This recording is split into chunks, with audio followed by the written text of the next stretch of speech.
today's NBA landscape, there's no shortage of phenomenal scorers, sharpshooters, and players with incredible athleticism. However, amidst these talents, there's a unique player who stands out, Nikola Jokic. Unlike many players who rely on their vertical game, Yokech dominates the court with a grounded approach, showcasing exceptional passing and playmaking skills. Over the past week and a half, Yokech has transformed into a pass-first center, moving away from his stat patter reputation. Surprisingly, he's taking fewer shots than ever, resembling a 7-foot John Stockton on the court. It's ironic that a player once criticized for padding his stats is now prioritizing team play over personal numbers. Dismissing the notion of Yokech as a stat padder, recent statistics reveal a remarkable shift in his play style. In the last 6 games, he's averaged 20.8 points, 9.5 assists, and 9.2 rebounds, boasting an impressive shooting split of 82, 80, and 87.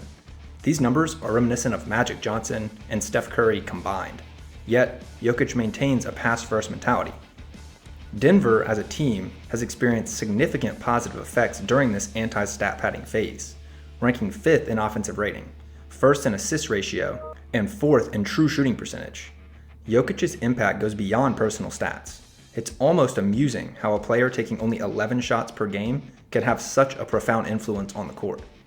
Historically speaking, Yokech's impact is comparable to legendary players like Magic Johnson and Larry Bird. Despite not being a shoot-first player, his influence on the game is reminiscent of these basketball icons.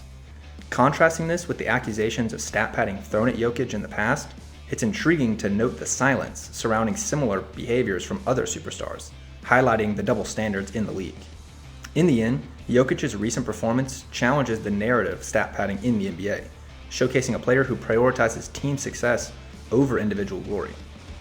The standout performance during this stretch occurred in the game against the Pistons, admittedly a struggling NBA team. However, what makes it remarkable is Yokech's approach. In the first quarter, he refrained from taking a single shot, and in the entire second half, he had 0 field goal attempts.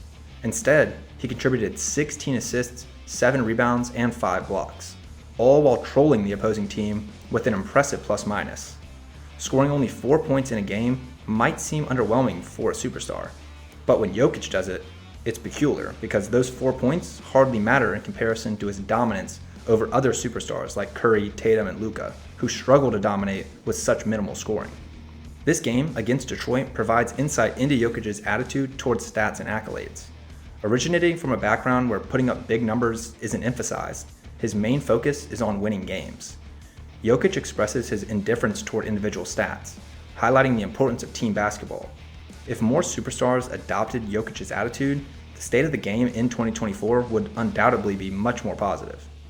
It's a collective truth that NBA fans, including myself, prioritize stats, considering them a significant aspect of basketball. But Yokech's ability to dominate the game with minimal scoring challenges the conventional understanding of basketball stats. This approach of taking only a few shots and still dominating prompts a reconsideration of the entire relationship between basketball and statistics. Expanding on the stat conversation, the race for the MVP in 2024 is intense, with 4 to 5 or even 6 players making a strong case for the award. As the season progresses, this field is expected to narrow down, and by mid-February or late March, the competition will likely focus on 3, 2, and eventually 1 contender. If I had to place a bet, Yokech, with this unconventional yet effective approach, seems poised to secure his 3rd MVP. I'm here to discuss Yokech's incredible season, and why I believe he's a strong contender for MVP. Yokech's consistency has been outstanding, having missed only 1 game so far. His plus-minus rating, sitting at an impressive plus 411, leads the entire NBA. It's worth noting that Michael Porter Jr. and Kentavious Caldwell-Pope also rank high in plus-minus, emphasizing Denver's overall team impact. Digging deeper, Denver is in a prime position to secure the 1st seed in the highly competitive Western Conference.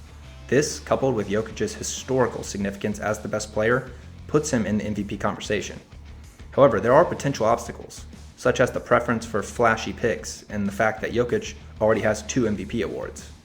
Analyzing past MVP winners, I draw a parallel between Yokech and Steve Nash's 2005 MVP season. Nash's impact on his team, turning an above-average squad into greatness, mirrors Yokech's influence. Despite not having the best raw numbers, Nash's team-first approach earned him the MVP, reminiscent of Yokech's current situation. Adding to the case for Yokech, Denver currently holds the second spot in the West, despite missing key players like Jamal Murray and Aaron Gordon due to injuries. This resilience further strengthens Yokech's MVP candidacy. Switching gears to championship aspirations, while it's early to predict, the prospect of a Denver versus Boston finals is intriguing. Yokech's offensive prowess, especially in playoff scenarios, makes Denver a formidable force. Since 2019 to 2020, Yokech hasn't had a single poor playoff series, showcasing his consistency and dominance. In essence, Yokech's performance this season is reminiscent of his peak powers. Whether delivering 16 assists one night or scoring 34 points with a game-winning bank shot the next, Yokech is showcasing versatility and becoming a nightmare for opponents. When it's all said and done, he may go down as one of the best players of all time. Thanks for watching, please subscribe, and I'll see you in the next one.